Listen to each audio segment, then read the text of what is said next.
दो सरकारी नौकरी वाली बहुएं। एक समय की बात है, एक छोटे से गांव में राम प्रसाद नाम का एक व्यक्ति रहता था। राम प्रसाद के दो बेटे थे, रवि और मोहन। दोनों बेटे पढ़ाई में बहुत होशियार थे और अपनी कड़ी मेहनत से सरकारी नौकरी हासिल कर ली थी। राम प्रसाद का सपना था कि उनके दोनों बेटों की शादी पढ़ी लिखी और संस्कारी लड़कियों से हो, जो उनके घर की शोभा बना बढ़ाएं। कुछ समय बाद रवि और मोहन की शादी की बात चली और दोनों की शादी दो अच्छी पढ़ी लिखी और सरकारी नौकरी वाली लड़कियां सीमा और कविता से हो गई। सीमा एक स्कूल में अध्यापक थी और कविता एक सरकारी दफ्तर में क्लर्क। शादी के बाद पूरा परिवार बहुत खुश था, क्योंकि अब घर में दो सरकारी नौकरी वाली बहुएं थीं। शुरुआत में सब कुछ बहुत अच्छा चल रहा था। बहुएं सुबह उठकर घर के काम में सास माँ की मदद करती और फिर अपने अपने काम पर चली जाती।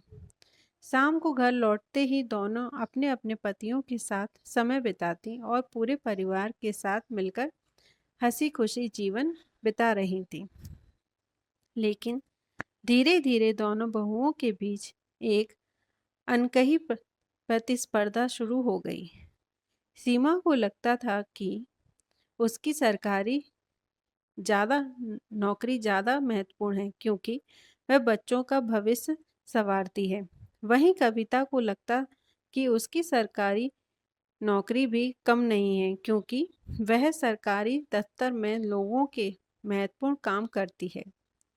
इस वजह से दोनों के बीच मनमुटाव बढ़ने लगा, जो धीरे धीरे पूरे परिवार में तनाव का कारण बन गया। रामप्रसाद और उसकी पत्नी को भी यह चिंता सताने लगी कि दोनों बहुओं की इस झगड़े से परिवार में दरार आ सकती है। एक दिन रामप्रसाद ने पूरे परिवार को बिठाया और एक महत्वपूर्ण बात कही। उन्होंने कहा, बेटी, काम चाहे कोई भी हो, उसका सम्मान होना चाहिए। नौकरी बड़ी या छोटी नहीं होती, बल्कि इंसान की सोच और व्यवहार उसे बड़ा बनाते हैं। घर परिवार में एक दूसरे का साथ देना ही सबसे बड़ी बात है। अगर हम एक दूसरे का सम्मान करेंगे, तभी हमारा घर खुशहाल रहेगा। रामप्रसाद की ये बातें सुनकर दोनों बहुएं समझ में आई कि उन्हें छोटी छोटी बातों को लेकर होने वाले अनबन सही नहीं है। उन्होंने एक दूसरे से माफ़ी मांगी और वादा किया कि आगे से वे मिलजुल कर रहेंगी और घर की खुशी को बनाए रखेंगी। इसके बाद से सीमा और कविता ने एक दूसरे के काम का सम्मान करना शुरू कर दिया और हर काम में एक दूसरे की मदद करने लगीं। परिवार में फिर से खुशहाली लौट आई और रामप्रसाद का घर एक आदर्श परिवार बन गया, जहाँ प्यार, सम्मान और समझदारी से सब रहते थे।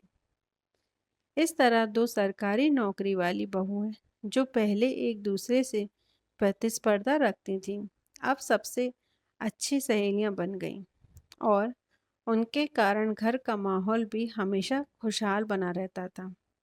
धन्यवाद।